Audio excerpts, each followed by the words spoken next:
Are you really a medical man? Did you spend all those years at Blauman General interning? Yes.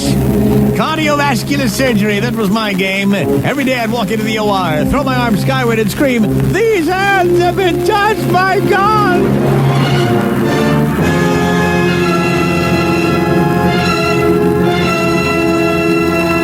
I remember one day, I had a doctor as a patient, and you know doctors do make the worst patients. We had a one Dr. Blasnalis at the hospital, and he was a cardiologist as well.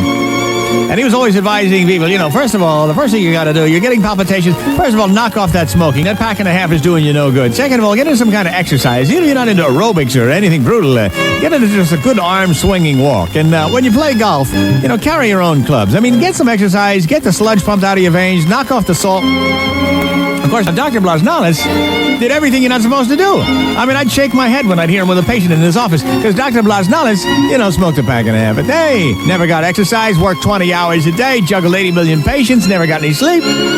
Sure enough, one day, he comes walking out of his office, he stops dead in his tracks, he goes, he said, "Dr. Blasnalis, what is it?" He said, "Ventricular fibrillation." Boom, he drops to his knees, bang, he passes out. I said, "Crash cart, second floor, stat!" And sure enough, we defibrillated him. He came to, he said, I said, "Put this man to sleep, immediate surgery." He said, no, local anesthetic, I don't trust you, Greaseman, I never have. I said, well, put him out, I'll call the anesthesiologist. We whipped him into OR 9.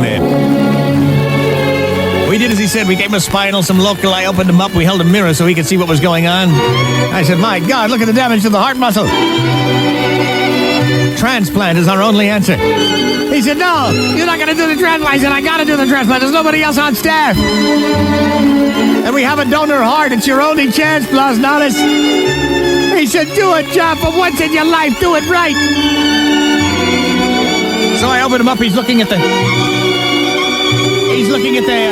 the mirror, watching my every move. I finally got the old heart out. I got him on the life support system. I said, "All right, hand me the donor heart." The nurse gave it to me. I said, "All right, Blasnalis, we'll have you up and around doing deep..." Whoops!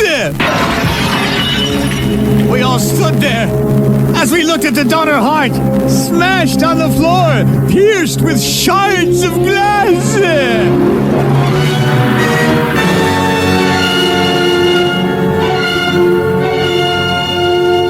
Dr. Blasnalis looked at me. The only thing we could hear in the room was the sounds of the life support system. He said, "You idiot, you're total imbecile. Look what you've done. Look what you've done. You got me on life support. You smashed the donor heart. I'm through. I sat there trying to figure out what to do, and suddenly, a gift from heaven. From outside, we heard...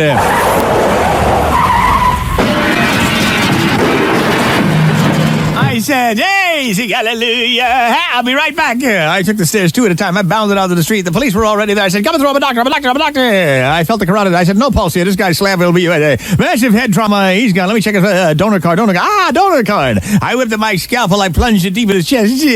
I grabbed that bad boy out. I cut the heart free. Zip, zip, zip, zip. And I took that baby back up the stairs. Hey, good news, Blasnalis. Good news. I found the heart.